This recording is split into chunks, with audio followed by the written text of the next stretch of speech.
beautiful day in the neighborhood. A beautiful day for a neighbor. Would you be ma?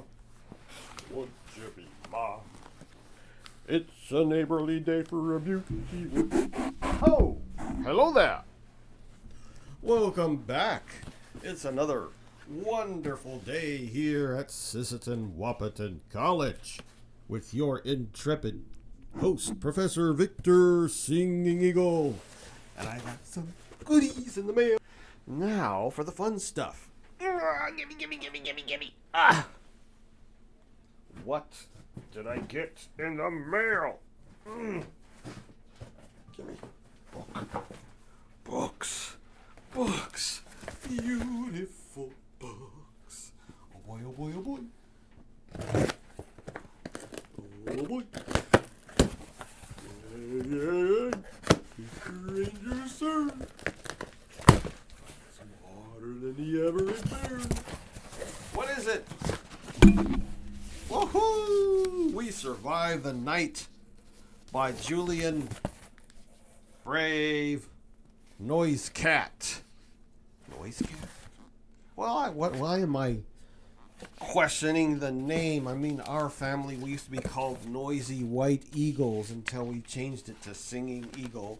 So, yeah, why not a noisy cat? Meow! For my mother, who showed me how. Ooh, is this a scary book? Oh, let's see. Coyote and his son. Ooh, fate hunts the red man down through the eyes of Little Crow. I'm going to look on page 23. Wow, there's even a family tree on here that's very similar to what Louise Erdrich does in her novels. I don't think I've ever heard of this author. Let's see what tribe he is. Says here, Secwepemc and Imik father. Huh. Native writer, young writer. British Columbia, Kanim Lake Indian Reserve. Urban Indian. Huh. I'm not sure of that tribe, but it's one of the cool borderlands. Says he Salish. Maybe he's Coast Salish, and there's a picture of him here too. Oh, I don't know if you can see that. Yes, you can. So there he is. What a cool name, Noisecat. I had a student way back in the old days. His name was Moses Spear Chief. I wonder where he is now. All right. In the beginning, the noise came from behind the mission. It sounded like a cat. I've imagined it a couple of times. At about 11:30, the night watchman pulled his car around the back of St. Joseph's Mission, one of the Indian residential schools in British Columbia, Canada, where my family was sent to unlearn our Indian ways.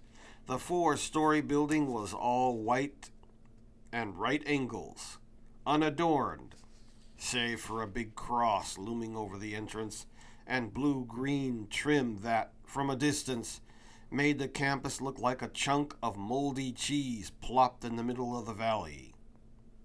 In my mind's eye, his carburetor is coughing, the crickets are singing, and there's that tiny, eerie cry when he killed the engine and stepped out from behind his insect-speckled windshield. The night watchman could hear it too. It was coming from the service wing, a single-story brick annex at the back of the mission. The baby's scream climbed the lone smokestack looming out of that annex and crawled across the school grounds. It was primal. The sound of birth meeting death. The night watchman flicked on his flashlights. Its beam reflected off his brow-line glasses. Antonius Cornelius Stoop went by Tony. He wore his brown hair in one of those short-cropped everyman cuts. And he was an everyman. A Dutchman who spoke broken English. Tony immigrated to Canada from the old country. At night he walked the grounds of St. Joseph's, a ring of keys jingling on his hip and a flashlight in his hand.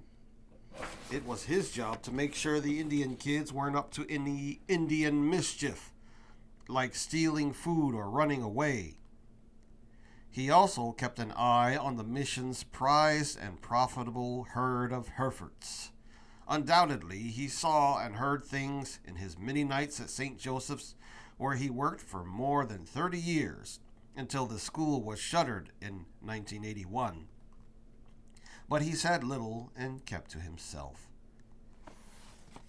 Okay, this goes on, but I'm imagining, and I'm just guessing, because it's his first time to crack the spine of this book, the night watchman's gonna find an abandoned baby. That's kind of interesting. And there's a story about Raven in here. In the beginning there was no death. Raven and his horde of Death Eaters, carrion lovers like maggot, fly, and crow, wanted to eat the eyeballs of the dead, so Raven, the paramount trickster of the Northwest Coast lore, called together a council of all the animals. On the opposite side of that council sat Coyote, the wandering shapeshifter who ranged across the river gouge mountains and plateaus of Indian legend. Coyote was sent to Earth by a creator to arrange the world into its indigenous state. So, I'm going to go nuts reading this book. Yay! Matter of fact, I better put my name on it because I keep losing books. I left a book on the airplane the other day. I was so annoyed, so I had to reorder it. What else do I have in it? Oh, Hole in the Sky, a novel by Daniel H. Wilson. I believe he is either Hopi or Navajo. Let me see if it says. No, it says he's Cherokee. Cherokee citizen. Author of the New York Times best-selling Robopocalypse. Oh, this is an indigeno futurist novel, I bet. One of my favorite kinds of novels. Indigeno futurism is pretty much native science fiction. Ooh. I'm turning to page, what is this, 3. An open letter. You know what? I'm going to read a little bit of this, of the jacket, see what's going on. On the Great Plains of Oklahoma, in the heart of the Cherokee Nation, a strange atmospheric disturbance is noticed by Jim Hardgray, a down-on-his-luck single father trying to reconnect with his teenage daughter, Tawny. At NASA's headquarters in Houston, Texas, astrophysicist Dr. Michaela Johnson observes an interaction with a Voyager 1 spacecraft on the far side of the solar system. And she concludes that something enormous and unidentified is heading directly toward Earth. And in an undisclosed bunker somewheres in the United States, an American threat forecaster, known only as the man downstairs, intercepts a cryptic communication and sends a message directly to the president and high-ranking military brass. First contact imminent. Daniel H. Wilson's Hole in the Sky is a riveting thriller and most creative tradition of extraterrestrial fiction. Drawing on Wilson's unique background as both a threat forecaster for the United States Air Force and a Cherokee Nation citizen, this propulsive novel asks probing questions about non-human intelligence, the Western mindset, and humans' understanding of reality. Ooh, goody gumdrops. I'm going to go nuts. So let's go to the open letter. It says here, Gavin Clark, Washington, D.C., Emerging Weapons Technologies Corporation, Department of Defense. We walked out of the Spiro Mounds in Oklahoma, still covered in the liquid we found beneath, our lungs rasping with that alien atmosphere, skin shining and slick.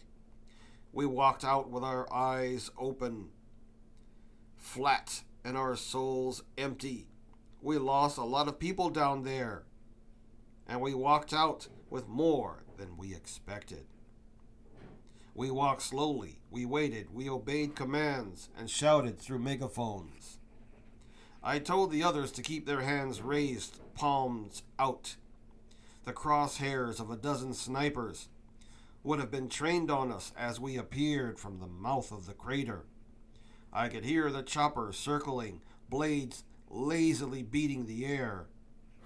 There were so many eyes above us, a fleet of drones, rotary-bladed predators wheeling overhead with their camera irises spiraling in. We emerged with our faces turned up, squinting, as we basked in the warm light of our own sun. The Cherokees were huddled close. I'll admit, I felt a twinge of envy. Being left out of the lodge is what my native friends called that pinch, half smiling, pointing at me with their lips.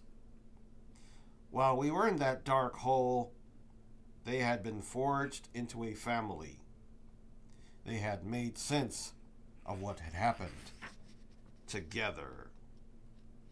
And here I was with my hands free, my calendar free, the whole rest of my life looking pretty free.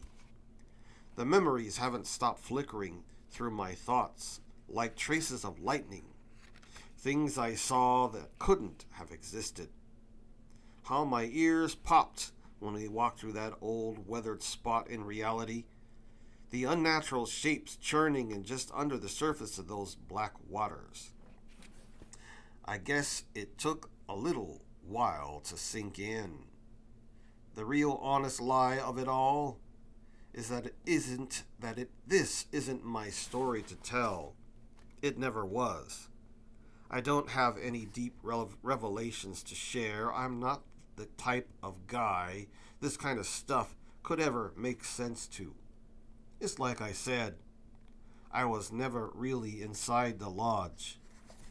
I understand and acknowledge that as director of the Engineering Weapons Technology Group, it is my sworn duty to generate an actionable report on the incident, a plan that would help the Secretary of Defense ensure that our military could form an appropriate response to future threats. I couldn't do any of that very effectively. There is no doubt that the incident threatened national security. From the moment the object was observed, I believe there was an existential threat, not only to our lives, but to our civilization's fundamental concept of reality, of how we perceive the world and our place in it. But I'm telling you, there are things out there that we can never track with a space telescope, or threaten with a sleek weapon, or bottle up to shove into a laboratory. The thing we found, it doesn't even fit into my mind. This report is out of my hands now, except for one last note. I don't know if the four of us were chosen, and if so, by whom. But it is very likely that the unique voices represented in this document are the reason that billions of human beings exist today in a world that they can see, touch, and feel. Humankind crept away from the light of our only fire. We gazed into the void, and we lived to tell about it. The incident began at the edge of known space at the very moment when there was a species departed, when we as a species departed the shallow crater of our own solar system to swim in the deep black water between the stars. It began at the spot where the fire of our own sun dims, where the warmth of its light recedes, where true darkness starts. It all began at heliopause. Ooh, neato. Hole in the Sky by Daniel H. Wilson, Cherokee. You know what? I'm going to sit here and read and go crazy. I better knock it off for now. And I'll continue in another video. Keeping in mind that your book nerd is going crazy. So we'll knock it off and we'll continue in another video. Thank you so much. 21 minutes. Talk to you later. Bye-bye.